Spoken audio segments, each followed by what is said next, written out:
Chapter 11. You are listening at novelfull.audio. After Locke finished speaking, he ignored Daisy Greenberg and walked towards the door. Although this woman looked like a fairy, he would not indulge her. If she followed him out, he would tell her what he found. If she didn't come out, he would just pretend that he didn't see it. As soon as Locke walked out, he saw Superintendent Mona, David, and Nathan staring at him with a playful look on their faces, obviously ready to laugh at him. He suppressed the idea of giving them a middle finger, glanced at them coolly, smiled evilly, and walked to the other side of the corridor because he heard footsteps behind him. 10 meters away from David and the others, Locke stopped and turned around to see Daisy Greenberg walking towards him. The woman had a cold and arrogant face and was shrouded in low pressure. Daisy Greenberg stood 3 steps away from Locke, staring at him coldly, somewhat angry that she would succumb to this patrolman. "You'd better not be mysterious, otherwise, you can wait for your boss to call you." Locke interrupted her again. "Didn't you install the camera and the Russian nesting doll on the bookshelf yourself?" Daisy Greenberg's arrogant expression froze, and she was inexplicably cute. "What did you say?" Locke glanced at David and the others who were staring at them nervously, and said lightly, "There is a camera in the eye of the Russian nesting doll on the top of the bookshelf between the Milky Way and the pyramid ornaments. The angle of this camera just happened to shoot down Daisy Greenberg's position, and he was 100% sure that it was installed by someone else." Daisy Greenberg's face became solemn in an instant. She took a deep breath, turned around and walked towards the office. Locke reminded, "You'd better not touch anything on the bookshelf." He knew that the woman went in to verify, but as a senior scavenger, how could he be wrong? Because if the work of the scavenger is filmed, there is only one way out. Therefore, when he enters any room, he will check whether there is surveillance first. This habit has been soaked into his blood. He also has a talent, that is, he is very sensitive to cameras and can always find cameras first. David and Superintendent Mona have realized that something is wrong with Locke. Seeing Daisy Greenberg leave, they hurried over. Superintendent Mona asked, "Locke, what happened?" Locke was about to answer. Daisy Greenberg came out of the office, and she said to Locke with a gloomy face, "Officer, before I decide whether to call the police, I don't want this to be known to a third party. This matter involves the reputation of Jeff Markey Law Firm. If necessary, I will communicate with Chief Miller in person." "Good guy." This is a background. Garrett Miller is the chief of the Western Division of the Los Angeles Police Department, the Direct Management Department of the Wilshire Division, and the boss of Locke's boss. Locke was not afraid at all and replied, "Of course, this is your right. But when would it be convenient for you to record the statement?" Daisy Greenberg looked at Locke deeply and understood instantly that the reason why the police officer told her about the camera was to let her record the statement. She couldn't help but feel absurd, and replied, "I will go to the Wilshire police station in person tomorrow." Locke nodded with satisfaction and said, "Thank you for your cooperation." After that, he winked at David and Superintendent Mona, indicating that they could leave. Soon, 6 police officers escorted the poor divorced man to the elevator. The fate of this poor man can be imagined, and everyone was silent. Superintendent Mona and David did not ask about the matter between Locke and Daisy Greenberg. Daisy Greenberg's words just now were also a warning to them, so they naturally would not interfere. Ding! Just as Locke was about to enter the elevator, Superintendent Mona's intercom suddenly rang. "Captain, received." "Okay, Locke." "David, wait a minute." Locke and Nathan were guarding the door of Daisy Greenberg, and a cordon had been set up at the door of the office. Mona just received instructions from Superintendent Anna Davis, asking them to immediately block Daisy Greenberg's office, and the police detectives will be here soon. It seems that Daisy Greenberg finally decided to call the police, and directly touched the police detectives. It can be seen that this woman's identity is really extraordinary. At this time, Mona and David came over with 2 cups of coffee each, and they handed one to Locke and Nathan respectively. "Try the high-end coffee of the big law firm." "Thank you," Mona asked casually. "Locke, how did you find the camera?" Since Daisy Greenberg has already called the police, Locke naturally did not hide the fact that he found the camera. Locke took a sip of coffee and replied casually, "I am a quarterback, and my observation skills have always been good." Mona gave him a thumbs up. "Well done." Locke asked curiously, what is the background of this Miss Greenberg? Mona pouted and said, how should I know? Anyway, she should be a big shot, otherwise, such a case would not mobilize the police department. Locke found that David was staring at him with a strange expression. He was stunned for a moment, and immediately reacted that Marion, as one of the partners of Ham law firm, should know Daisy Greenberg's background. However, Locke did not plan to call Marion to ask about Daisy Greenberg's background. Anyway, it was none of his business, so he would not waste his time. The main purpose of his informing about the camera was to get Daisy Greenberg to cooperate in recording the statement. Thinking of this, he couldn't help but curl his lips and showed a meaningful smile. Soon, the police department people came over, led by a middle-aged man with black hair, a serious expression, deep eyes, a hooked nose, and a mole on the right cheek. There was also a young white woman, very sturdy, with golden hair tied into a ponytail, looking very capable. Behind them were people from the forensic department, carrying boxes of various sizes, Captain Tom, Inspector Sophia.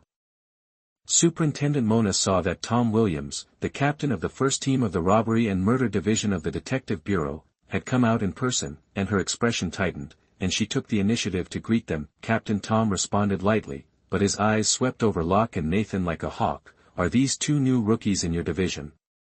Yes, Locke Lee, Nathan Fillion. The camera was found by Locke. Mona led the detectives into the office and introduced Locke and Nathan. Captain Tom raised his hand to signal Mona to pause. He looked around the office, walked to the office chair and stood for a while, and finally his eyes stopped on the bookshelf opposite. Seeing Mona's eyes fixed on the Russian doll, he asked, so, the camera is in that Russian doll? The case introduction he received only said that a camera was found in the office of a big shot, and did not tell the specific location of the camera. Mona nodded. She stared at the Russian doll for a while before she found the camera in the right eye. It's hidden so secretly. Captain Tom complained, and looked at Locke, who was still guarding the door professionally with a hawk-like look, and asked in a slightly questioning tone, so, rookie, how did you find this camera? Chapter 12. You are listening at novelfull.audio. Locke turned around and replied calmly, Captain, I have ended my probation period early. Captain Tom immediately looked at Mona. Seeing Mona nod, he curled his lips. Okay, officer, how did you find this camera? Locke replied, it's easy. I'm a quarterback on the football team and I have always been very observant. Stop. Captain Tom hooked his finger at Locke and motioned him to come in. How did you find this camera? Where were you standing at the time? After you found the camera, why did you say it out, Captain? Mona stared at Captain Tom with dissatisfaction. This series of questions clearly made Locke a suspect. Captain Tom looked calm, staring at Locke, who walked into the office with burning eyes. Mona, don't you think this is suspicious? Because this camera may be installed by the person involved. Locke was not afraid of Captain Tom's bluffing, and couldn't help rolling his eyes in his heart. He stood at the place where he found the camera and said slowly, I was standing here at the time. Superintendent Mona asked me to come in to record Miss Daisy Greenberg's statement. After I came in, I found that Miss Greenberg seemed unwilling to cooperate. When the stalemate was at stake, I casually looked around the office and then found this camera. This camera is right in front of the desk, so it is most likely not installed by Miss Greenberg. If she installed it, it should be installed in that direction. He pointed to the back of the desk. If the camera is installed at this position, you can see the entire office. He continued, the reason why I told Miss Greenberg about this is to get her to cooperate with the recording of the statement through this matter. She has promised to go to the Wilshire police station to record the statement tomorrow. Captain Tom looked at Mona, and after seeing her nod, he also nodded and said, sharp observation, it's a pity that I can't continue to see you on the football field. Officer, congratulations on completing your task, you can go out. Locke turned and walked out. As soon as he went out, he saw Daisy Greenberg and a silver-haired old man with a majestic aura standing outside. I don't know how long he has been eavesdropping. David next to him quietly gave him a thumbs up. He just pretended not to see it and continued to stand on the other side of the door and continued to perform his duty as a doorkeeper with Nathan. The silver-haired old man in a suit and tie looked at Locke curiously and asked Daisy Greenberg, "Daisy, is this the police officer who found the camera?" "Yes," Daisy Greenberg nodded, but the look she gave Locke was not friendly. Locke's words just now made her feel offended. If it wasn't for her cooperation in recording the statement, the policeman wouldn't necessarily tell her about the camera. The silver-haired old man held out his hand to Locke. "Thank you, officer." Locke held out his hand and responded without servility, "This is my duty, sir."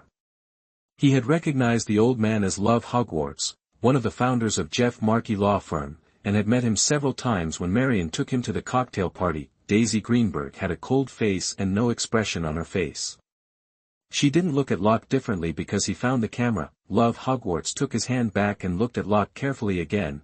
"Why do I feel like I've seen you before, officer?" Locke was a little helpless and replied, "Maybe at a cocktail party, Mr. Hogwarts." Love Hogwarts smiled confidently and extended his hand to Locke again. "It's nice to see you again. I'm Love Hogwarts. I apologize for Daisy's previous willfulness." Locke extended his hand again. "Locke Lee, it's a pleasure to serve you. Marion Locke is my mother." Love Hogwarts looked at Locke in shock, and then the smile on his face became more friendly. "I said, it turned out to be Marion's son. I remember you, the quarterback of CSU, California State University." He did not show any doubts about the quarterback of the CSU football team becoming a patrolman, and he was very well-mannered.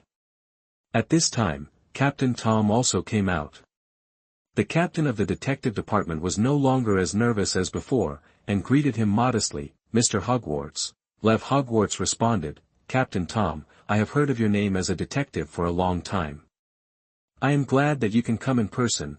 He patted Locke on the shoulder. "Locke, say hello to Marion for me, and thank you again for your discovery." After that, he followed Captain Tom into the office. When Daisy Greenberg passed by Locke, she glanced at him coldly, obviously knowing his mother.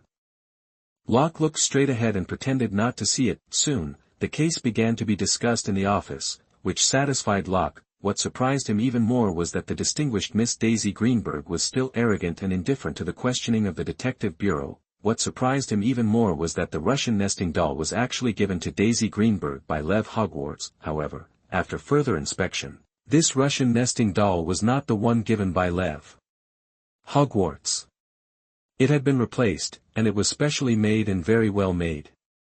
The camera used was CIA level, so it was not easily discovered. Lev Hogwarts and Daisy Greenberg did not stay here for long and left soon. When leaving, Lev Hogwarts greeted Locke again. Daisy Greenberg did not even look at him. Captain Tom, who sent them out, began to stare at him with suspicion again. Locke cursed in his heart, "This lunatic." An hour later, the detective bureau completed all the investigations, took the Russian nesting doll back for more detailed analysis and testing, checked the video data inside, and took away the surveillance data of the law firm. The next work is not Locke's business. The detective bureau will take over the case in full. This case is not difficult. Not many people can enter Daisy Greenberg's office. Through the fingerprints on the Russian nesting doll, the internal monitoring equipment of the nesting doll, and the stored video information, plus the surveillance video of the law firm, a comparison can be found out who placed the camera. Of course, if Daisy Greenberg is willing to say it, there is a simpler way to solve this case, because there is another camera in her office. This camera should be installed by Daisy Greenberg. But the location is more secretive, he reminded them, but unfortunately the forensic personnel of the detective bureau did not find the camera. After finishing the guard work of Jeff Markey law firm, Locke and his team resumed patrolling. After saying goodbye to Superintendent Mona and Nathan, Locke and David also got in their car, 7 Adam 15, Resume Patrol. After registering with the dispatch center, Locke started the car and drove towards their patrol route.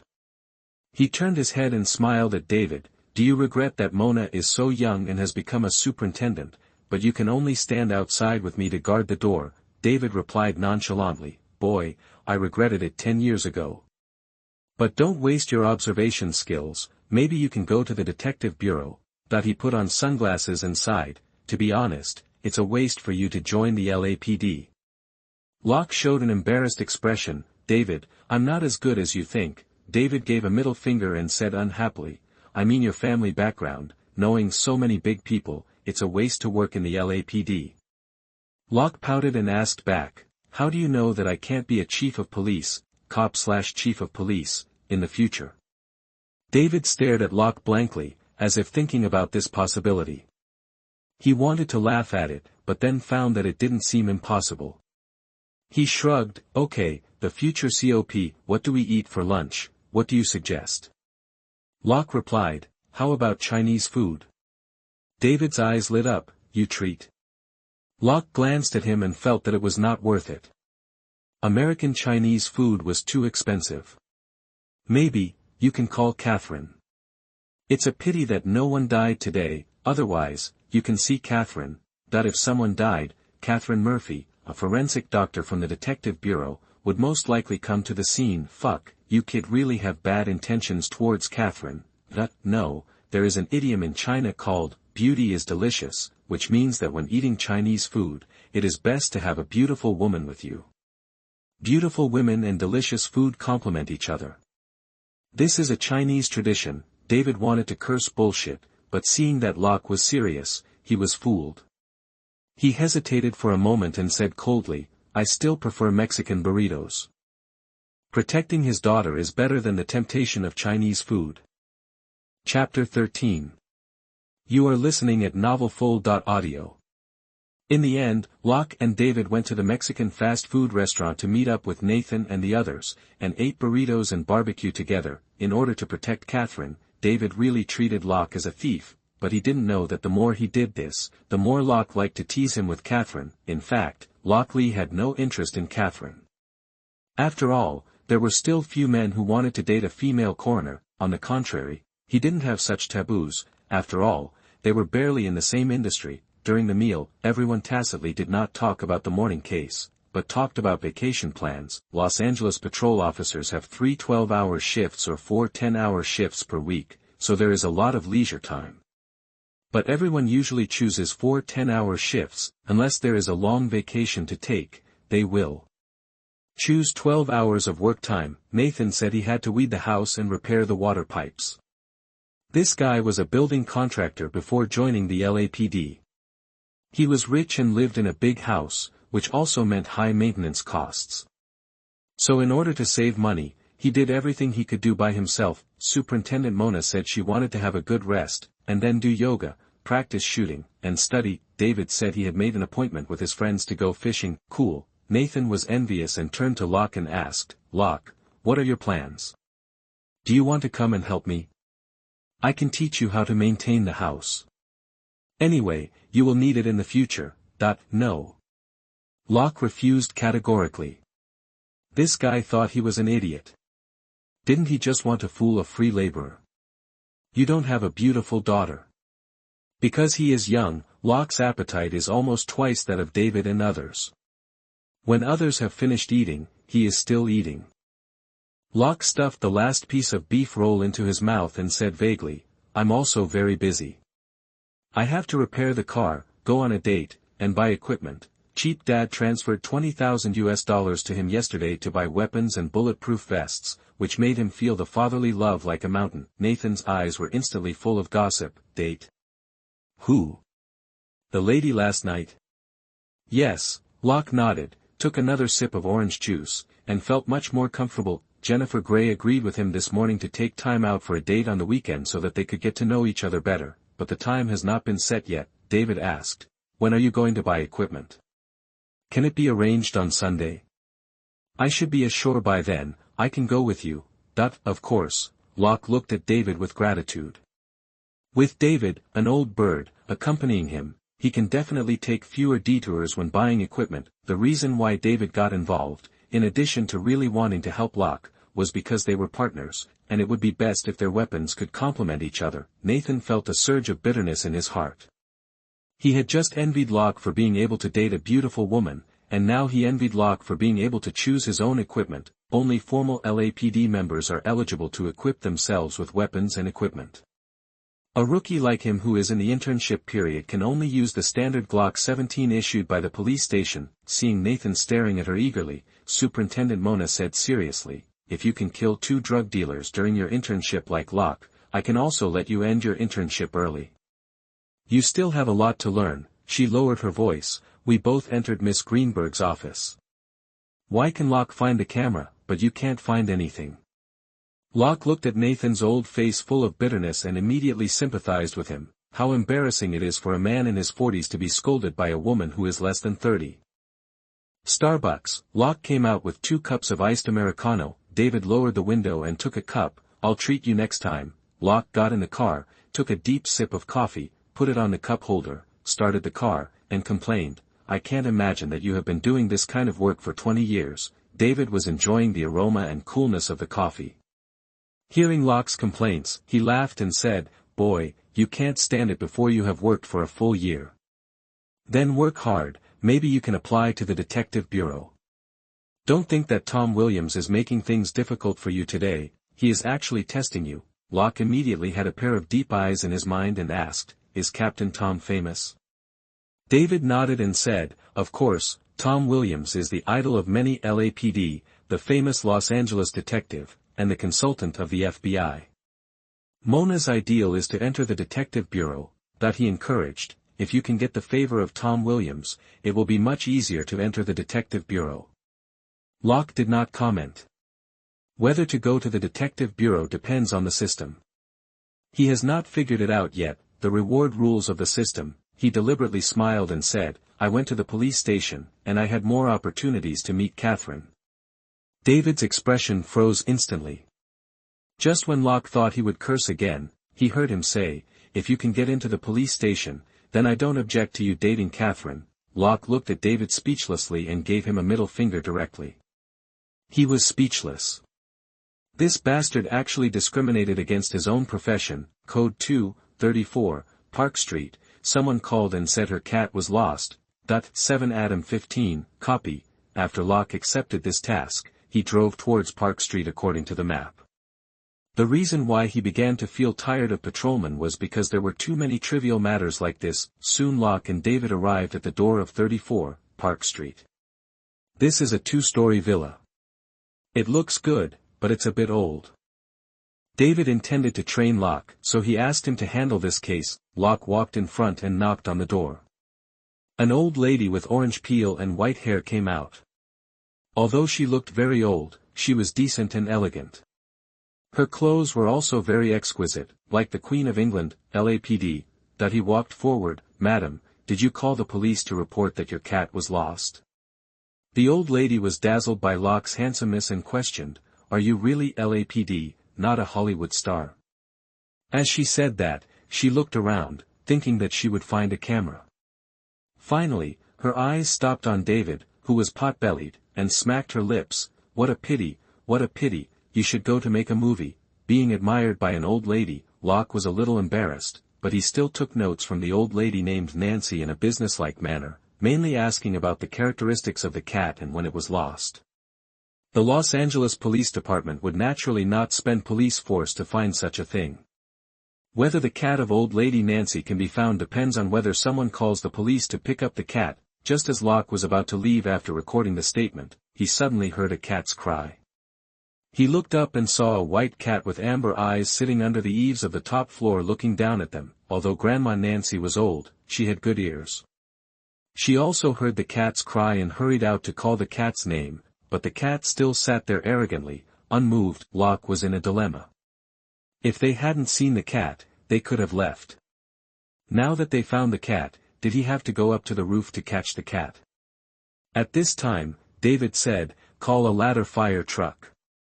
More than 10 minutes later, a ladder fire truck drove over, and 2 firefighters, one male and one female, came. After a while, Locke stood on the roof. The firefighters asked them to send one person up to help block the area. He couldn't let David, who was already old, come up. Fortunately, he didn't have any fear of heights. Grandma Nancy's white cat was biting a mouse, without the previous elegance, and looked a little ferocious. When it finishes eating, it should go down by itself. Watching the 2 firefighters approaching nervously with a net in hand, Locke was speechless. He thought this was a bit stupid and looked elsewhere. The roof had not been replaced for a long time. It had aged and discolored. Some places had moss and the drainage was blocked. No wonder rats were rampant. However, the location of this villa is very good. It is adjacent to Beverly Gardens Park. The villa is very large, with front and back gardens. The grass in the front garden is fine, but the back garden is not well maintained. Why is the grass so lush in that area? Chapter 14. You are listening at novelfull.audio. Not only was the grass more lush, but the shape was also too eye-catching. This was clearly the shape of an adult lying down. With Locke's knowledge of corpses, he instantly concluded that there was a corpse buried under the lush grass. Yes, I caught it. Locke turned his head and saw that the male firefighter with a birthmark on the corner of his eye had already caught the white cat, even though it was caught in the net. The white cat still bit the mouse tightly and made a fierce cry from its mouth, obviously extremely angry about disturbing its feeding. Thank you for your help, I'm Maya Grant. Locke looked at the black female firefighter in front of him who was smiling enthusiastically, and was a little confused. What did I help? But when he saw the heat in her eyes and the deliberate lowering of the zipper of her green uniform, revealing the black vest inside and the bottomless cleavage, he instantly understood, this damn charm. Locke took a step back, smiled apologetically at the black female firefighter, and extended his hand. Locke Lee, thank you for your help. Maya Grant understood immediately. Her expression froze, shrugged, turned around and walked towards the ladder platform, without any intention of perfunctory with Locke. She looked like a proud and angry person who failed to hook up. Luckily, the male firefighter was very gentlemanly. He took a step forward, bent down and stretched out a hand to shake Locke. Oliver Stark, thank you for your help. Seeing Locke standing still, he was surprised and said, Officer, aren't you going down with me? Locke waved to David downstairs. Oliver, please send my colleague up, thank you. Although Oliver Stark didn't understand why Locke did this, he still ordered Maya Grant to go down and pick David up. Maya Grant looked at Locke unhappily, and then muttered in a low voice and lowered the platform. Locke was a little speechless. He really didn't discriminate against this race. Wilshire's black colleagues all got along well, but the average quality of this race was indeed lower than the normal level. Oliver Stark said awkwardly, actually, Maya's people are pretty good, but they're just too enthusiastic. Locke shrugged, not knowing how to respond. Soon, David was sent up. Oliver Stark hurried to the eaves to protect him on the roof and handed over the trap net and cat in his hand. David walked carefully on the roof, cursing, damn, didn't you catch the cat? Why did you ask me to come up? When he approached Locke, he turned his head and saw Maya Grant was already operating the ladder platform to send the cat down, so he whispered, why did the African-American firefighter complain about your racial discrimination? Locke was about to talk about the backyard turf, but he was stunned and felt it was ridiculous. Shit, what's wrong with this brain? If you don't fuck you, you are discriminating. He sighed silently. We'll talk about this later. David interrupted him. Boy, this is a serious accusation, you'd better go back to Captain Jones to make a record. Okay, I know what to do. Locke looked helpless. This is an unexpected disaster. He said to Oliver Stark on the other side of David, Oliver, if necessary, please help me testify. The novel was taken from the Rawlers website. Close where you're reading it and support us on our website for more free novels.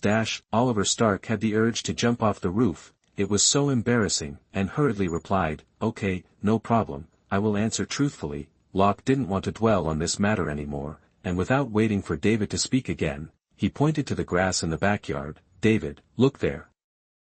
Although the backyard was already overgrown with weeds, the long strip of grass was obviously fertilized, and the weeds grew abnormally lush, taller than. David had to swallow the words that were on the tip of his tongue. He looked down and followed the direction of Locke's finger. His expression changed instantly. After a few seconds of silence, he asked, what do you think it is? Locke replied, I asked you to come up and take a look because I'm not sure. Oliver Stark stared at the grass in a daze and said in a lost voice, is there a person buried under here? David turned on the intercom directly. 7 Adam 15, 34, Park Street, need support.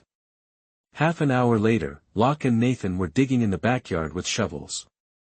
Because they were still just suspicious, David only asked for a patrol car to reinforce. Nathan used to run a construction company, so he used the shovel very well and was very good at digging. However, he was not a construction worker after all, and he was old, so he was out of breath in a short while. He wiped the sweat from his forehead and asked, is there really a body buried here? Locke was actually very good at using a shovel. The work of a scavenger was comprehensive. In addition to cleaning the scene and faking the scene, which were difficult in fact, it is more about cleaning the body and destroying the body, so digging a hole is a basic skill, but he had to pretend that he didn't know how to do it and kept slacking off, saying, "We'll know in a minute." In fact, he basically concluded that there was a body underneath by looking at the dug soil. The soil soaked by the corpse water is different. This is the same logic as the tomb robbers in China digging holes to explore the tomb. The body was not buried deep. After digging up all the grass, it was less than 30 centimeters, and soon clothes and a piece of bones were seen. Nathan was shocked and exclaimed, "There really is a body." Seeing the body, Locke immediately threw the shovel in his hand aside. The next job was the forensic department. Nathan stared at the bones in horror and asked, "What should we do now?" Locke was amused by this guy. Of course, notify Superintendent Mona to call for help.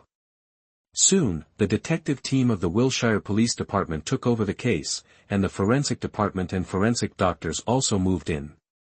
Locke and other patrolmen became small minions doing odd jobs on the periphery, and Grandma Nancy was also taken into custody as the first suspect. Wilshire Police Station. After working overtime for 2 hours, Locke and David were finally able to return to the police station. After locking their guns and changing their clothes, they were ready to leave. The report to Captain Jones about the female firefighter's complaint about his racial discrimination was also postponed to tomorrow. However, before leaving the police station, Locke suddenly received a call from Anna Davis, "Captain." A few minutes later, Locke hung up the phone and turned to David and said, "Grandma Nancy asked me to go to the record with you before I said." It turned out that since the body was found in the backyard, no matter how the detectives asked, Grandma Nancy remained silent about the body in the backyard until the forensic doctors quickly verified the owner of the body. However, Grandma Nancy also made a request, and she only told Locke and David. Just now, Anna Davis called Locke to understand the process of Locke's contact with Grandma Nancy. Outside the interrogation room, 2 police detectives, Edmund and Teresa, looked at David and Locke in plain clothes and were a little embarrassed. "David, Locke, thank you for your help." Chief Anna Davis and Captain Jones, the head of the patrol department, were also there. Captain Jones smiled at the two and said, "Well done, guys." Anna Davis said to David, "David, you will be the main interrogator later." Locke has no experience. Through the observation mirror, Locke saw that Grandma Nancy in the interrogation room was holding the white cat. Obviously, this should be one of her requirements. Grandma Nancy was still stroking the cat gracefully, without any panic, as if she was still sitting on the sofa at home. Locke suddenly felt that this scene was very familiar, as if he had seen it in a movie. He didn't understand why she asked David to come with him for the interrogation. Chapter 15. You are listening at novelfull.audio. David looked at Ms. Nancy in front of him with a sigh in his eyes. He had just known the identities of Ms. Nancy and the corpse outside. Who would have thought that the corpse was Henry Morgan, the legendary detective of the Los Angeles Police Department? And Ms. Nancy was Henry Morgan's wife. It's more appropriate to say widow now. Henry Morgan became famous in the mid-1980s. At that time, Los Angeles was full of gangs and drugs were rampant. Gang fights could often be seen on the streets, and at night it became a real crime city. The Los Angeles Police Department was also corrupt and disciplined, causing the entire Los Angeles to be in a state of chaos and disorder, and the crime rate soared. Because of the backward criminal investigation technology, many homicide cases ended up being headless cases until Henry Morgan rose to power, solving homicides one after another, bringing criminals to justice, and once saved the reputation of the Los Angeles Police Department. Of course, now it seems that Henry Morgan's crime-solving rate is naturally not as good as that of Tom Williams, the detective of the Los Angeles Police Department today, but when you think of the background of the times he lived in, you have to admire him. In that era, Henry Morgan almost single-handedly held the bottom line of the Los Angeles Police Department, and he was therefore awarded the title of Los Angeles City Hero. This is also the reason why Detective Edmund and Teresa were restrained in interrogating Grandma Nancy, because Henry Morgan is really a legend of the police force and a city hero. Facing his widow, many methods can't be used at all, even if she is now the biggest suspect. David also felt a lot of pressure.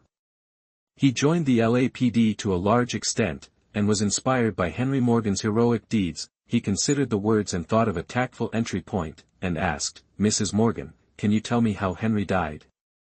"It's been a long time since I heard someone call me that." Nancy Morgan smiled. She looked at Locke and said with a smile, "When Henry was young, he was as tall and handsome as you, sunny and confident. When I saw you, I thought of him." She looked at David again, "But when he was about to retire, he was just like you. At that time, he also gained weight, his belly became bigger, and he no longer had the charm of the past years. His ears also began to lose hearing." Locke and David looked at each other and instantly understood why they were called by Nancy Morgan to record the transcript. It turned out that Grandma Nancy saw Henry Morgan in them. Next, without David and Locke asking, Nancy Morgan spoke by herself. She looked calm, stroking the cat gently, showing a nostalgic look, and said calmly, "This is a joke of Henry. He wants to know how long it will take you to find out that he is dead." Locke and David were both stunned, and they didn't quite believe what Nancy Morgan said, because just before they came in, the detective team had some new information. That is, Henry Morgan has been collecting his pension, so everyone's first reaction was that Nancy Morgan was stealing Henry Morgan's pension. Anna Davis and Captain Jones, as well as Edmund and Teresa outside, also hesitated. "It's been 3 years, it's been 3 years, and you finally found him." Nancy Morgan looked at Locke, her eyes full of gratitude. "Boy, I heard that you found Henry, thank you, although he has been with me for another 3 years, but he shouldn't be lying there." According to Nancy Morgan, Henry Morgan had a stroke in his later years and had to rely on a wheelchair and crutches to move. 3 years ago, he accidentally fell down the stairs. He fell and hit his head. Nancy Morgan wanted to send Henry to the hospital immediately, but Henry seemed to have anticipated something and stopped Nancy. He said he didn't want to hold a memorial service like this and be seen by the younger generations of the Los Angeles Police Department, so he asked Nancy to bury him directly in the back garden. Nancy Morgan raised her head slightly and looked at the mirror behind Locke and the others. In the first few years after Henry retired, he was often invited by the Los Angeles Police Department. But later, as time passed, the Los Angeles Police Department gradually stopped inviting him to participate in activities. It might be because he was disabled or he was deaf. The Los Angeles Police Department began to forget him, and he slowly became an ordinary old man. So Henry said that this was a joke he played on the Los Angeles Police Department. "Let's see when you find out that he is dead." At this point, her expression finally changed, and her voice was a little choked. "He died in my arms. I don't know if I killed him. If I sent him to the hospital, maybe he wouldn't die. I wanted him to be found earlier, so I didn't dig too deep a hole. He was buried very shallowly. It's strange." At that time, he had already started stuttering, but that time, he spoke unusually fluently, as if he had regained his former vigor, so confident and calm. Now, he can finally go to where he should be. After listening to Nancy Morgan's story, David looked a little gloomy. He had begun to believe in Nancy Morgan, because this was indeed what Henry Morgan could do. Based on his understanding of Henry Morgan, this legendary detective of LAPD was a very proud and conceited person. He used his death to mock the Los Angeles Police Department for forgetting him. However, it is an indisputable fact that Henry Morgan's pension was stolen. According to Nancy, Henry Morgan has been dead for 3 years, which means that his pension has been stolen for 3 years, which is a very serious accusation in California. Just as David was about to ask about this, the door of the interrogation room was knocked. Dong, dong. Anna Davis pushed the door and walked in, followed by a middle-aged white policeman with 3 stars on his collar. LAPD Deputy Chief of Police. David immediately stood up and saluted. "Hello, Chief." Locke was a beat slower and saluted as well. From David's address, he already knew who the person who came in with Anna was. He had only heard this name this morning. Garrett Miller, Chief of the West Division of the Los Angeles Police Department, is also the direct supervisor of the entire Wilshire Police Department. Garrett Miller said to Locke and David, "2 officers, your work is done, you can go off work, thank you for your efforts." Locke and David did not leave immediately, but looked at Anna Davis first, and when they saw her nod, they moved their seats, nodded to Nancy Morgan, and then walked out. Before they left the house, they heard Garrett Miller greeting Nancy Morgan cordially. At the door, Captain Jones saw the two people coming out and high-fived them respectively. Guys, hard work. Detectives Edmund and Teresa also came over to thank the two. On the way to the parking lot, Locke and David were a little silent. Everyone will grow old, and the heroes of the past will be forgotten, let alone them. Locke held the door of the F-150 and looked at David, who had already got in the car. After David pressed the window, anything else? Locke asked, will Nancy Morgan be prosecuted? David shrugged and shook his head, how would I know? But since Chief Miller is here in person, maybe there will be a turnaround. After all, this is a scandal for the Los Angeles Police Department. That he started the car, turned his head and continued, this is something that the big guys should worry about. Remember to find Captain Jones tomorrow morning. Got it. One more thing, don't tell anyone about Henry Morgan's case. Got it. Locke watched David leave and got in the car. When he was starting the car and preparing to leave, the panel suddenly flashed. Chapter 16. You are listening at novelfull.audio. Locke returned to Grant's apartment, washed up, took a Bud Light beer from the refrigerator, turned on the TV, muted it, and then sat comfortably on the sofa, looking at the panel in front of him excitedly. The sudden reward made him confused. Light of Justice, Police System 2.0, Level 1. Host, Rock Lee, Strength 9, Human Peak 20, Speed 10, Human Peak 20, Endurance 9, Human Peak 20, Spirit 11, Human Peak 20, Skills Mastered, Pistol, L2 Mastery, Rifle, L1 Proficiency, Mixed Martial Arts. L2 Mastery, Driving, L3 Master, Chinese, L3 Master, Rugby, L2 Mastery, Mating, L2 Mastery, Swimming, L3 Master, Housekeeping, L3 Master, Traceology, L3 Master, Makeup, L3 Master, Forensic Medicine, L3 Master, Microexpression Analysis, L2 Mastery, Chemistry, L2 Mastery, Biology, L2 Mastery, Toxicology, L2 Mastery, Sketching, L2 Mastery, French, L2 Mastery, equals Proficient, Japanese, L2 Proficient, Art Appreciation, L2 Proficient, Computer, L2 Proficient, Cooking, L2 Proficient. Lock Picking, L2 Proficient, Spanish, L1 Proficient, Justice Value, 550, plus 50, Attribute Points, None, Cards, Experience Cards, Pistol, 5 years of experience, Rifle, 5 years of experience, Mixed Martial Arts, 5 years of experience, Car Driving, 5 years of experience, Sketching, 5 years of experience, Mating, 5 years of experience, Function Cards, Bullet Avoidance Card, Detection Card, Learning Cards, Lip Reading, 5 years of experience, Psychological Profiling, 5 years of experience. After carefully comparing the changes in the panel, Locke has a further understanding of this tough police system, and he was relieved. It seems that the system does not require him to kill the criminals himself. His previous guess was correct, and the system's reward depends on his participation.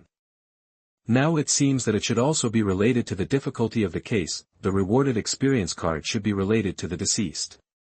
The last reward should be from the expertise of the two Mexican drug dealers. This time the reward came from Henry Morgan. He found Henry Morgan's body and revealed the truth of Henry Morgan's death. He was involved in the whole process from beginning to end. The justice value only increased by 50, which shows that the guilt of this case is not great. This also indirectly confirms that Henry Morgan's death has nothing to do with Grandma Nancy, but he still hasn't figured out what this justice value is for. Looking at this reward, Locke was very excited. It felt like pie in the sky. He didn't do anything.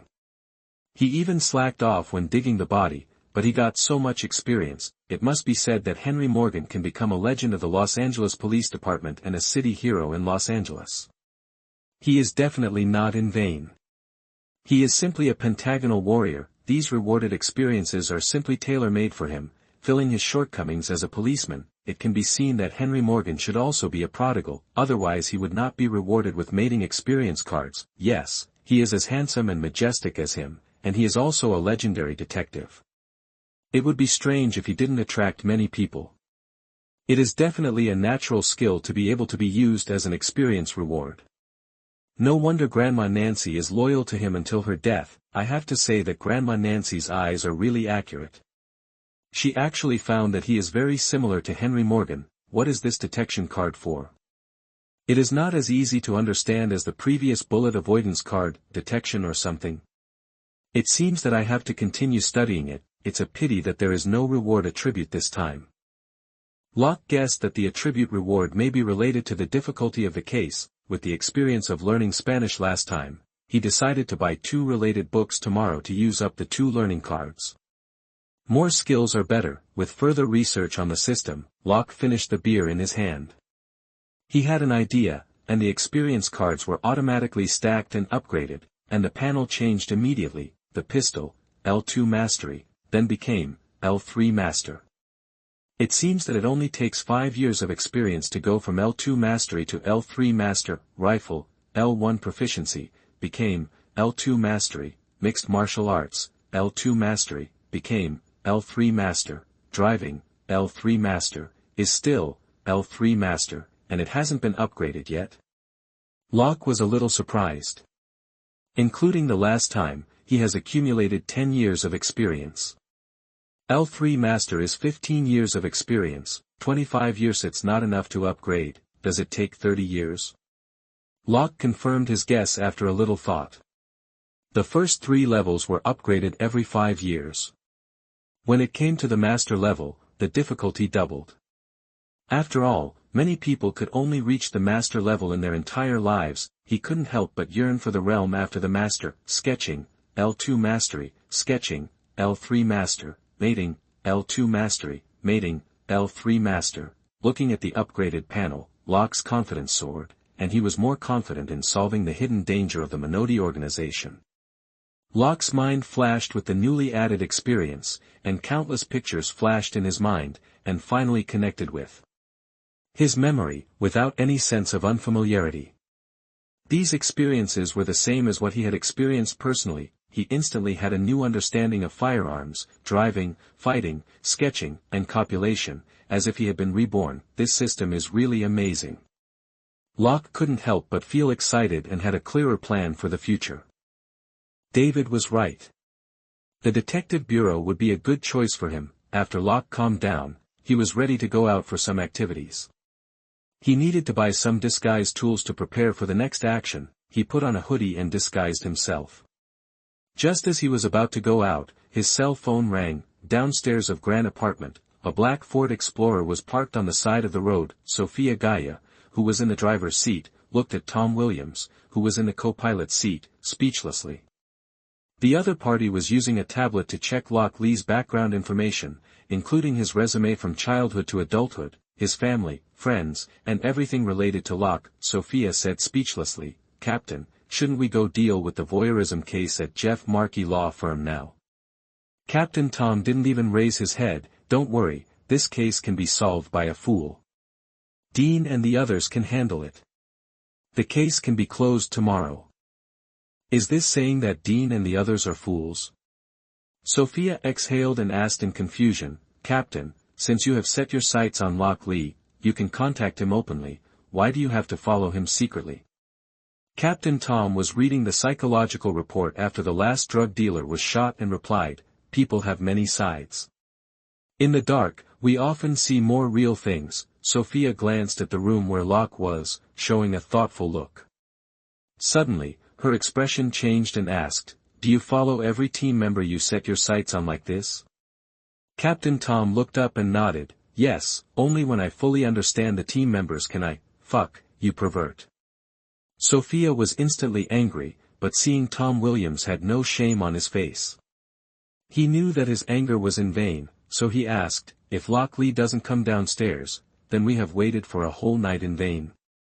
Captain Tom replied, "That means he may not have a shameful side." Sophia bit her lip and asked, "What did you see when you followed me?" Captain Tom recalled and said, "The first time, I found you running at night and peeing in the trees. The second time, you went on a date with your boyfriend and screamed loudly. The third time, you took advantage of your boyfriend's business trip to date his friend and screamed even louder." Sophia was instantly embarrassed and angry, and had the urge to draw her gun.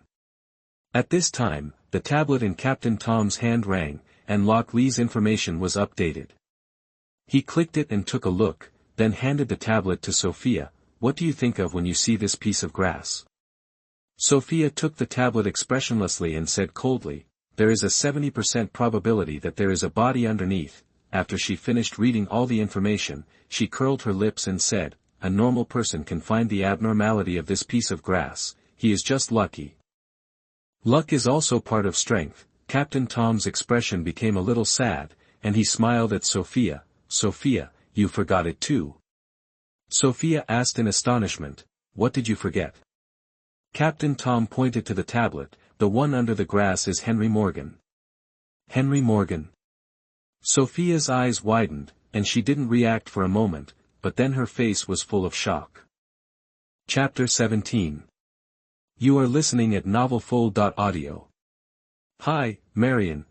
Locke, did you meet Lev Hogwarts from Jeff Markey Law Firm today? Yes, how did you know? Lev called me and praised you. I was confused. I called Anna, but she didn't say much. She just said that you went to Jeff Markey Law Firm to handle a case today. She said you worked overtime tonight, so she called you now.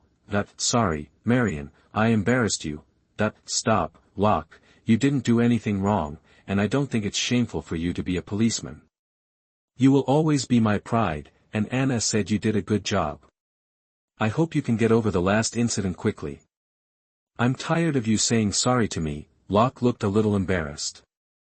Facing Marion Locke, he always felt guilty, but he wanted to deal with Marion in his heart, and he longed for this kind of motherly love he had never experienced before. "Okay, my mistake, I will reply as soon as possible, give me some more time." Then Locke told Marion about his visit to Jeff Markey's law firm in the morning. He automatically ignored the confidentiality provisions in the police regulations. The reason why Anna Davis did not tell Marion too much about the case was because she was restricted by the confidentiality provisions in the police regulations. Locke Lee has been taught to put his family first since he was a child. Moreover, he was an orphan since he was a child. It was not easy for him to have a family, so naturally he put his family first. This is why he wanted to take the initiative to solve the hidden danger of the Menotti organization in advance. He would never let his family be in danger. What confidentiality regulations are worthless in front of his family? After listening to Locke's story, Marion was shocked and said, "Jesus, this is terrible. Do you know who installed that camera?"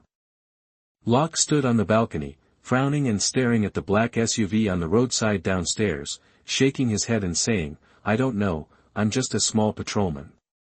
The case has been handed over to the Detective Bureau and handled by the famous Detective Tom Williams. He had seen this car downstairs in the Palma building in the morning. At that time, this car was parked together with the police car of the Detective Bureau. He didn't understand why this car appeared here. What is the fucking? Did Tom Williams really suspect that he was the one who installed the camera in Daisy Greenberg's office? Is this the level of Los Angeles detectives? Just when Locke was hesitating whether to go downstairs and explain it to the other party, the black SUV downstairs drove away. Is it a coincidence? At this time, Marion said again, "No wonder Love called me to express his gratitude. It turns out that this matter involves Daisy Greenberg." Locke asked casually, "Marion, what is Daisy Greenberg's background?" Marion replied, "Daisy Greenberg is the only daughter of Steve Greenberg, another founder of Jeff Markey Law Firm. Steve and Love founded the law firm together. The firm was named after their fathers. I heard that Steve holds the majority of the firm's shares. But unfortunately, Steve and his wife died in a plane crash while on vacation in the Caribbean 8 years ago. Daisy inherited her parents' inheritance and is worth at least hundreds of millions of dollars. It turns out that she is a rich woman. No wonder she is so cold." Locke blurted out, "I can probably guess who installed the camera." Marianne guessed what Locke wanted to say and scolded, "If you don't know Lev Hogwarts, don't say anything. He is not that kind of person. His character is well known in the circle. Lev is Daisy Greenberg's godfather. I heard that after the Greenberg couple died, Daisy suffered from depression. In the end, it was with Lev's help that she got out of it. She also followed her parents into Yale and became a public interest lawyer. She smiled and asked, "Daisy Greenberg is very beautiful. You met her today. What do you think?" Just like that. Locke thought of Daisy Greenberg's cold appearance and couldn't help curling his lips, but then he thought that the other party's parents were both dead, which was quite pitiful. Marion knew Locke's romantic nature and warned him, "Don't have any ideas about her." The Greenberg family is a large Jewish family in Los Angeles. Their ancestors also came from Germany, but from Frankfurt's Financial Street. The family's real relationship is not in the legal circle. If you hurt her, the consequences will be serious, Mom. Locke was speechless, and in his heart he agreed with Marion's words just now. The camera should have nothing to do with Love Hogwarts. Marion laughed on the phone, and reminded him to go home during the holidays, and then hung up. After finishing the call with Marion, Locke felt warm again in his heart. This feeling was really good. He looked downstairs. Although the car from the detective bureau was gone, he didn't plan to go out tonight. It wouldn't be too late to go shopping the day after tomorrow. The next morning, Locke arrived at the police station early and found Captain Jones. He told him about the black female firefighter Maya Grant's complaint about his racial discrimination yesterday. Captain Jones listened to Locke's words with a serious face, and said in a deep voice, "I will investigate this matter and will also find the parties involved to understand the situation." The word racial discrimination cannot be used indiscriminately. Locke saluted. "Thank you, sir." Captain Jones nodded and said, "Okay, go and start your work." Locke heard this and turned to the door. When he was about to open the door, Captain Jones asked behind him, "Locke, have you ever had a black girlfriend?" Locke's expression froze and he confessed, "No, sir." Captain Jones said, "I suggest you try to have an African American girlfriend, so you will avoid similar accusations." Locke hesitated and said, "I will seriously consider your suggestion." After leaving Captain Jones' office, Locke sighed helplessly and complained in his heart, "Damn political correctness." Not long after, David came over. Seeing that Locke had arrived early, he knew that he had already found Captain Jones. However, he did not ask much in the police station where people were coming and going. After a while, Locke drove the classic car Victoria Crown out of Wilshire Police Station. 7 Adam 15, start patrol. Copy. As soon as Locke hung up the radio, David asked, "What did Captain Jones say?" Locke replied, "He said he would contact the 9th fire station of the fire department to find out the situation." He curled his lips and added, "He also suggested that I find an African American girlfriend." David couldn't help laughing and applauded, "This is definitely a good idea." Locke asked back, "Have you ever dated an African American?" David recalled, shook his head and replied, "No, but you can try." Locke raised his middle finger, looked at David with contempt, and complained, "The whole world is crazy." He suddenly remembered the case last night and asked, "Is there any result? Will the Los Angeles Police Department sue Grandma Nancy?" David's expression became serious and he said seriously, "I was just about to tell you that Henry Morgan's case has been gagged. Don't talk about it casually before the top leaders officially announce it. Understand?" "Understood," Locke shrugged. The top brass of the Los Angeles Police Department must be having a headache at the moment. The legendary detective Henry Morgan had used his death to defeat the LAPD. LAPD probably won't prosecute Grandma Nancy, otherwise, it will lose face even more. ZZ, Code 2, someone at Universal Studios called the police to report seeing an illegal immigrant at the main entrance of the Harry Potter house. Locke glanced at the address displayed on the driving computer and found it was very close. So he picked up the walkie-talkie. 7 Adam 15, copy. Chapter 18. You are listening at novelfull.audio. In less than 3 minutes, Locke drove the police car to Universal Studios. 7 Adam 15, arrived at the scene. Code 6. Copy. Locke turned on the camera on his chest, pushed the door and got out of the car. He saw the people who had a conflict at the entrance of the Harry Potter theme at a glance. His expression was stagnant. They were all Chinese. David also got out of the car and muttered in confusion behind him, why do I feel that your driving skills have improved again? Locke's mouth curved. What a joke. Although his driving skills level is still L3, his experience has not been added in vain. He stood in front of the 4 people who had a conflict, showed his police badge, and asked, LAPD, who called the police? A middle-aged Chinese woman with dyed yellow hair, heavy makeup and a plump figure immediately said, Officer, I called the police. I suspect that these 3 people are illegal immigrants. They still speak Chinese in the United States. They must have just sneaked in and want to stay in the United States. We must be vigilant against the Chinese. There are more and more Chinese in the United States now, what the hell? Locke was puzzled and turned to look at the 3 Chinese people next to him, a middle-aged man and woman and a young girl, all dressed decently and not like illegal immigrants. At this moment, the 3 people were full of anger, especially the young girl. Before Locke could speak, the young girl said angrily, Officer, my name is Linda, I am a Chinese student at USC, University of Southern California. My parents came to the United States for vacation this time and came to see me. They don't speak English very well. They will definitely not stay in the United States. Their return tickets have been bought. We are enjoying our vacation time, but this lunatic came out of nowhere. As soon as he saw us, he kept harassing us and didn't let us leave.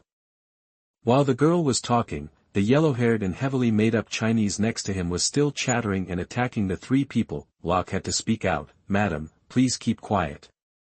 Your noise makes it impossible for me to do my job. David also hurriedly took the woman who called the police to the side to ask, through the micro-expression analysis of the 4 people, Locke had already made a judgment in his heart. He said to the girl named Linda, I have a general understanding of the situation. Please show your ID, return tickets, hotel reservations, etc., as well as all the information that can prove that you will not try to stay in the United States illegally. Linda immediately showed Locke his parents' passports, travel plans, return tickets, hotel reservations and other information. My parents will travel in the United States for 10 days this time, and we will go to the East Coast the day after tomorrow. She turned her head and said to her parents in Chinese, Dad, find the photo of your leave application. The middle-aged man replied in Chinese, this foreign policeman is not in the same group as this crazy woman. He can't read Chinese, what's the point of showing it to him? The United States is like this now, only fools want to stay in the United States. The middle-aged woman also echoed, I won't come even if you invite me. Good people become neither human nor ghost when they come here. Locke almost couldn't help laughing, but fortunately he was wearing sunglasses. After all, he was professionally trained and would not laugh no matter how funny it was. Linda showed Locke the leave application from her father's WeChat. This is my father's leave application. He only has half a month's vacation. Although it is in Chinese, look at the date on it. I will translate it for you. Locke interrupted her and said in Chinese, thank you, but no, I can understand it. I majored in Chinese language and culture in college. In the shocked expressions of Linda's family of 3, Locke collected all the information one by one, and then went over to communicate with David about the results of their inquiry. The 2 quickly reached a consensus. David directly said to the Chinese woman who called the police, Ms. Tiffany, we are now arresting you for illegal harassment and racial discrimination. You have the right to remain silent, and anything you say may be used as evidence against you in court. Seeing Locke take out handcuffs to handcuff her, the Chinese woman was stunned and cursed, fuck you, what's wrong with you policeman? The Chinese are invading the United States, and you are turning a blind eye. With the blessing of L3's mixed martial arts skills, the Chinese woman had no chance to struggle. Like an old hen with its wings pinched, she was controlled by Locke except for the constant cursing in her mouth. Locke let David take care of the woman, walked to Linda's family of 3, and informed them of the charges that the Chinese woman would face. He left another business card, you can still enjoy your vacation now, but before you leave Los Angeles, you need to go to Wilshire. The Wilshire Police Department will make a detailed record. Locke waved and left as Linda's family spoke in gratitude and fear. He also heard the middle-aged man asking his daughter why the American police didn't play it safe. He didn't quite understand what this meant, as they were not construction workers. Perhaps, he could ask his cheap dad later. After escorting the Chinese racist Tiffany back to the Wilshire Police Department, Locke and David continued to patrol by car. David drank coffee and sighed, "This is really crazy. These immigrants love America more than we Americans." Ms. Tiffany's identity has been found out. She is a new immigrant from China. She has obtained a U.S. green card for less than 2 years and is not really an American. She just kept chattering about racism in the police car.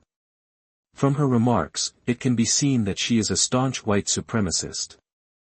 Racist, she advocates that all illegal immigrants of color be expelled from the United States. Locke shrugged and said, "This is a crazy world." At this time, his cell phone rang, and he had to stop the car on the side of the road and answer the call. A cold voice came from the phone. "I have finished taking notes at the Wilshire Police Department." Locke was a little confused, and subconsciously thought it was the Chinese girl Linda he had just met, but he reacted in a flash. She couldn't be so fast. He asked, "You are, beep, beep, what's the situation?" She hung up. Locke was about to call back, and his mind flashed, and he instantly thought of who called this call. It turned out to be the eldest lady.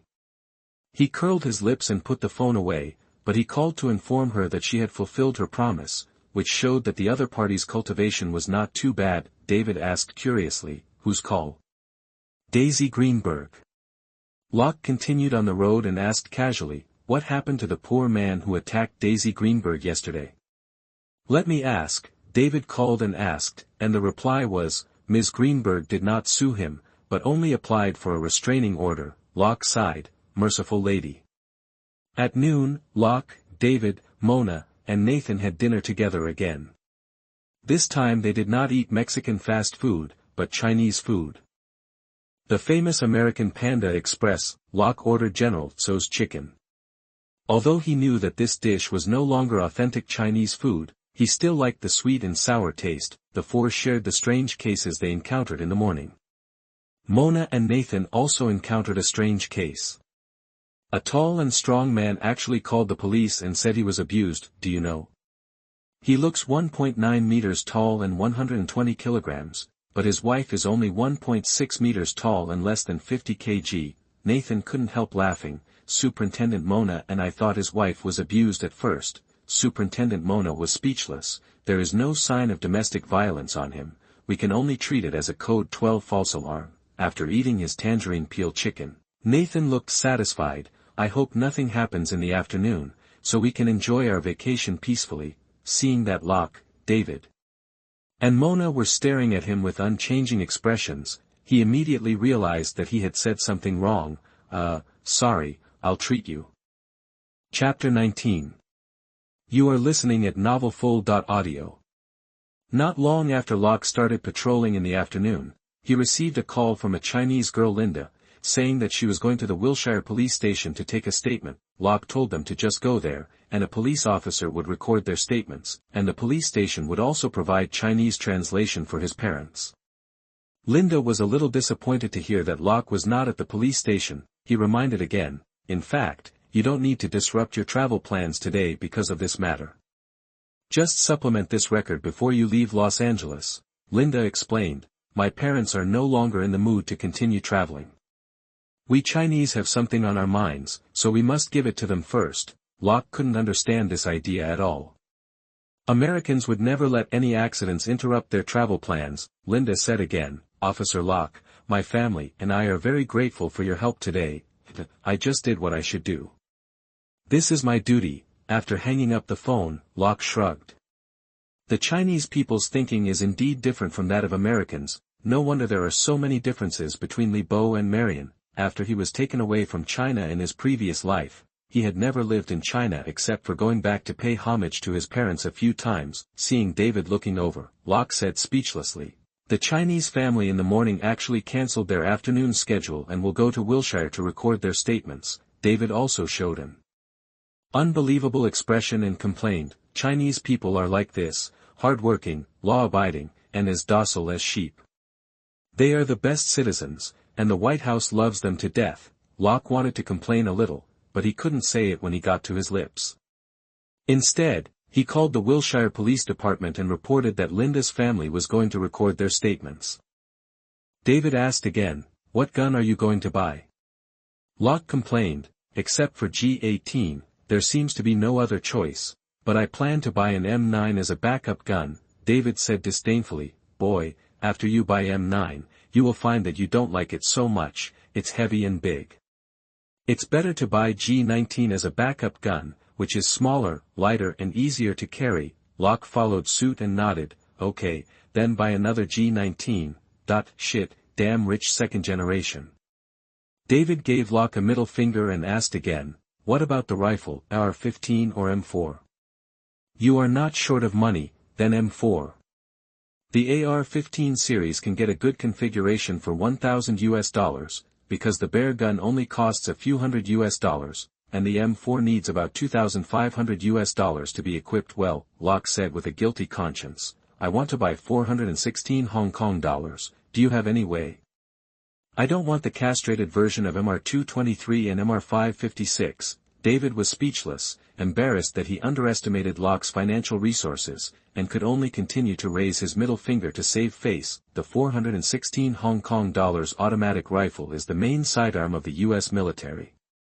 It is only equipped with the military, police, SWAT and other powerful departments.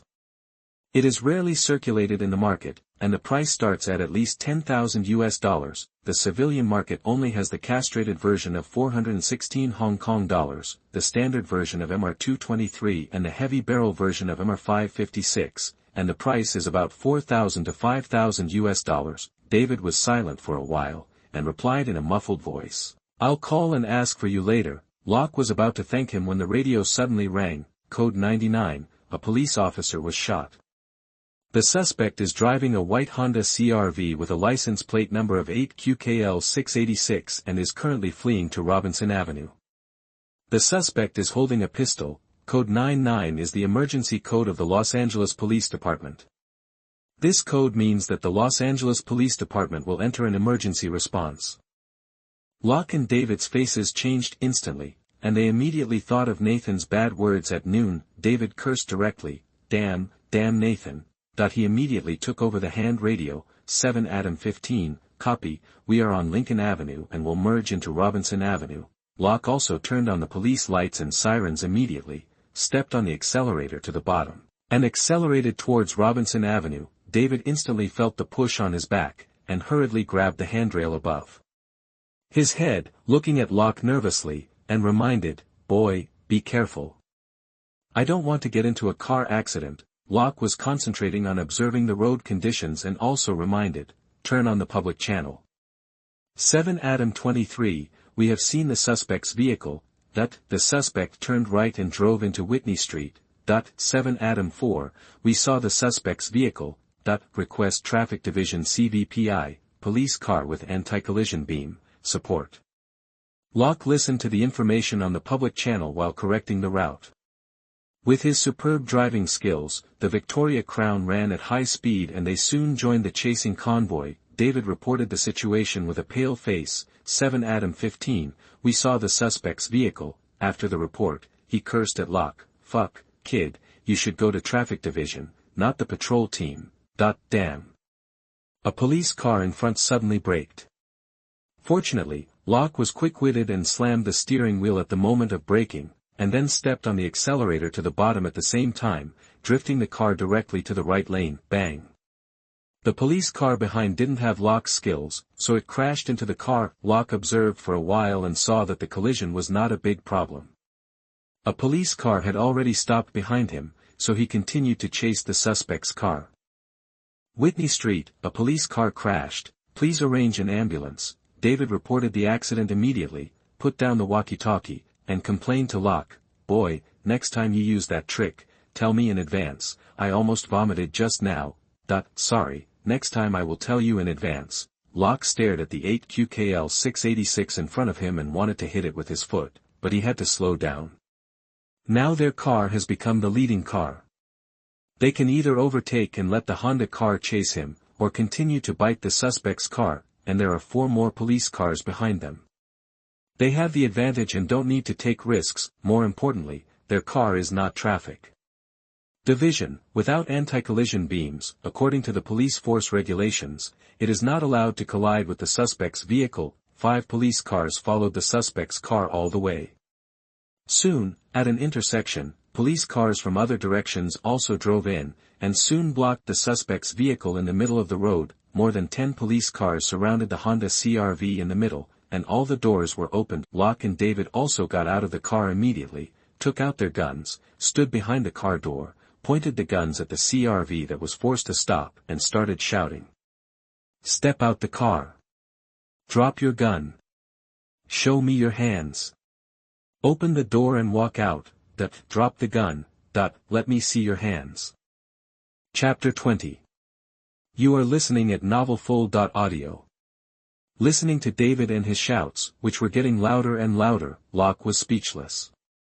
He could see the face of the suspect in the Honda CR-V. At this distance, with his L3 master level of pistol, he was confident that he could hit him. However, because the suspect did not make any dangerous moves at the moment, he could not shoot. The only thing he could do was to shout with other police officers and intimidate the suspect to get out of the car. The suspect in the Honda CR-V obviously knew the operation of the LAPD very well. He was sitting in the car and making a phone call, and had no intention of getting out. Although the situation was deadlocked, the LAPD had taken the initiative. Now the patrol officers blocked the suspect here and just waited for SWAT to come and attack. According to the regulations of the LAPD, the work of attacking the fortress, whether it is a house or a vehicle, is the work of SWAT. In this situation, the risk factor for ordinary police officers is too high. Locke kept a close eye on the white suspect in the car. As long as the other party showed any tendency to shoot, he would shoot and end this 20 vs 1 farce. Suddenly, the white suspect in the car made a move to open the door, and the patrol officers instantly tensed up and shouted even louder, "Show me your hands. Let me see your hands. Slow down. Get down slowly." The car door was opened. The white suspect raised his hands and slowly got out of the car, holding a mobile phone in one hand and an M1911 in the other. "Drop the fucking gun. Get down the ground. Lie on the ground." The white suspect slowly lay on the ground and pushed the gun in his hand forward. Immediately, a patrol officer rushed over and picked up the gun on the ground at the first time, and then a patrol officer handcuffed the suspect on the ground. "You have the right to remain silent." Locke watched the 2 patrol officers take the handcuffed suspect into the police car, and regretfully put away the gun. The expected administrative leave was gone. Lucky guy. If this suspect had made a slight move just now, he would have been beaten into a sieve by a group of police officers if he had been given a chance. Because most LAPDs are equipped with Glock G18, this model has a fully automatic function and can be used as an automatic rifle. Just hold down the trigger to empty the magazine. The scene was soon taken over by the duty superintendent, and the Code 99 emergency response ended. Locke and David left the scene and continued patrolling. David has been using the public channel to understand the situation of the injured police officer. After learning that the other party was only shot in the arm, he was relieved. David put down the radio, and seeing Locke looking a little depressed, he smiled and asked, "Do you feel aggrieved?"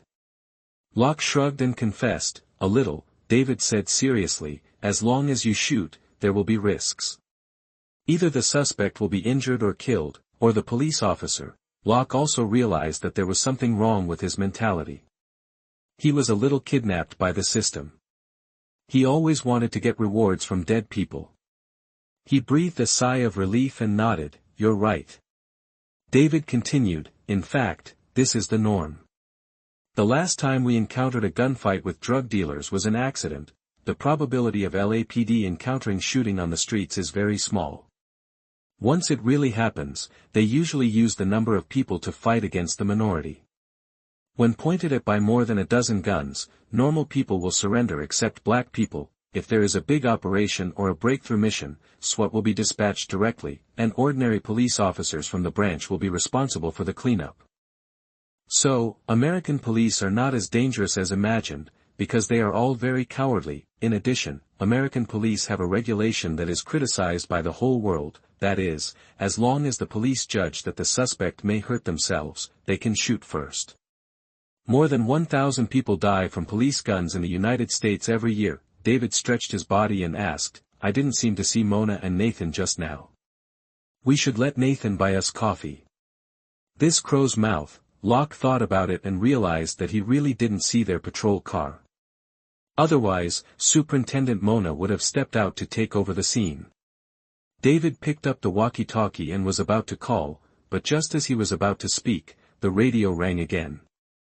Code 3, an attack occurred at 55, Casa Road, and support is needed. 7 Adam 15, copy. Code 3, emergency, need to use police lights and sirens. Locke turned on the police lights and sirens again, stepped on the accelerator, and the old car sped up instantly. He was also a little speechless. Nathan was really a crow's mouth, and he must learn from it in the future. In less than 3 minutes, Locke and his team arrived at 55, Casa Road and found that 4 police cars had arrived in advance, and an ambulance. After Locke and David got off the car, they found that Superintendent Mona and Nathan were also here. The two were talking, and it seemed that Superintendent Mona was lecturing Nathan. Locke and the others hurried over, and when they got closer, they found that the two were covered in blood, and their hands were bloody. David asked in surprise, "What's the situation? Are you injured?" "No," thought Mona's face was a little ugly, and she replied, "Do you remember the case of the strong man who called the police and was abused at noon? The man called the police again in the afternoon and was abused at home. When we arrived, we saw the woman riding on the man's neck and hurting him with scissors. Although we stopped it, the scissors had pierced the aorta. When the ambulance arrived, the man had lost too much blood and died." Nathan said ashamedly, "My fault, if I had asked a few more questions in the morning, he wouldn't have died." Mona frowned and said, "It's not your fault. He said it was okay at the time and stopped us from asking further questions." David originally wanted to make trouble for Nathan, but when he saw this scene, he comforted him. He patted Nathan on the shoulder and said, "Rookie, we are just police officers, not God. You have tried your best." Soon, the forensic department also opened the case. This case was very simple. Mona and Nathan saw the woman killing her boyfriend with their own eyes. They came here to collect evidence and follow the procedures. If there were no accidents, the woman would be charged with first-degree murder. Because Nathan and the others said that the room was sprayed with blood everywhere, Locke and David did not enter the room, but went to pay their respects to the deceased. It was indeed a big man with a strong body. When the forensic doctor carried the body, he also asked Locke and David for help. The suspect was a blonde with a delicate face and a petite figure. She was being detained in a police car and looked very calm. This contrast was beyond the imagination of Nathan and Mona, and Locke himself could not have imagined it. He was even more puzzled that a man of this size would be killed by a woman who looked so weak. "Are you stupid? Will you not resist?" Because they had to protect the scene, Locke and his team had to wait until the forensic department was done before they could leave work.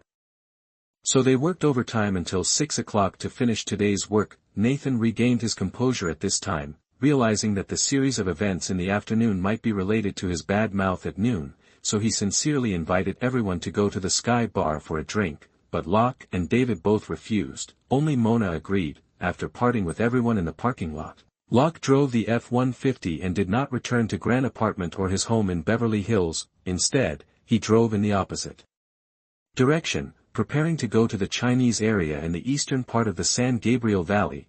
Although he had heard from Superintendent Mona at noon that the case of Daisy Greenberg's office secretly installing cameras had been solved, he was still cautious along the way, always observing whether the detective bureau was still following him. I have to admit that he was indeed afraid of the detective Tom Williams of the detective bureau. That guy's eyes seemed to be able to see through people's hearts, which made him very uncomfortable.